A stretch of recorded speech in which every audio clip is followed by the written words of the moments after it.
Okay, we continue to the second method to control the speed of the DC motor, which is the flux control method. Okay, this equation show the dependency of motor speed on the field flux. Okay, then the no load speed is inversely proportional to the flux, and the speed drop is inversely proportional to the square of the flux. Okay, this figure shows a setup for controlling speed by adjusting the field flux. Okay, if we reduce the field voltage, okay, the field current and consequently the flux are reduced. Okay, and then another method to control the flux is a rheostat is added in series with the field winding, okay, as shown in this figure. So adding more resistance in series with the field winding will increase the speed as it decreases the flux. Okay. And then this is the speed torque characteristic for three value of field voltages. We have a V flux 3, V flux 2 and V flux 1. Whereas V flux 1 greater than V flux 2 and greater than V flux 3. Okay, when the field flux is reduced, okay, the no load speed is increased. This is the no load speed in inverse proportion to the flux, and the speed drop is also increased. So the characteristics show that because of the change in speed drops, the lines are not parallel. Okay, these three lines are not parallel. Unless the motor is excessively loaded, okay, the motor speed increases when the field is reduced.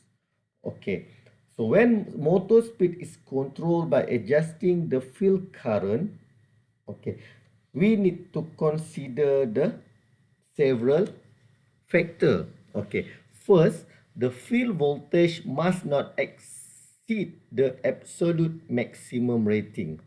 Okay, second, since DC motors are relatively sensitive to variation in field voltage, large reduction in field current may result in excessive speed. And then, because the armature current is inversely proportional to the field flux, okay, we have this equation. We have torque equal to K flux IA. So IA equal to torque over K flux. Okay, so reducing the field results in an increase in the armature current. Okay, so we assume that the load torque is unchanged. Okay, so that field voltage control should be done with special care to prevent mechanical and electrical damage to the motor.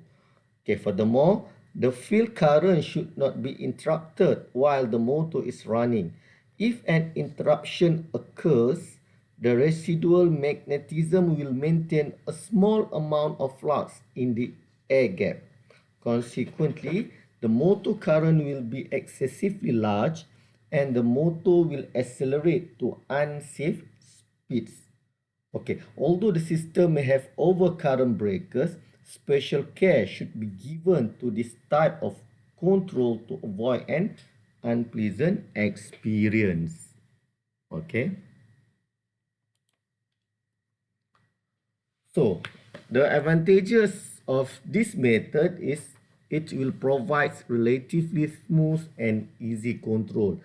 And then as I mentioned before, so by using this method, speed control above rated speed is possible. Okay. And then in shunt motors, as field current is relatively very small, okay, I shunt square R loss is small. Okay, therefore this method is quite efficient.